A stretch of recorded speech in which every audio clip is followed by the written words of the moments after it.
خليك معايا شوية، الكلام ده مهم وممكن يغير صلاتك فعلا. في أخطاء بسيطة كتير مننا بيعملها وهو بيصلي، مش عن قصد ولا استهتار، بس المشكلة إنها بتأثر على الصلاة نفسها.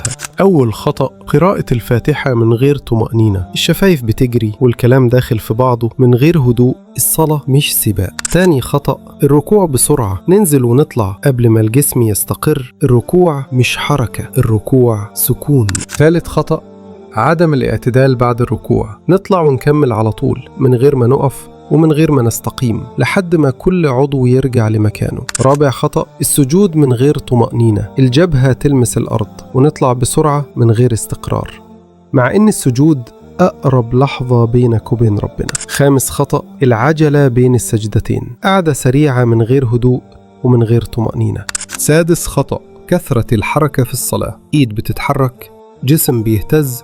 الصلاة حضور مش حركة.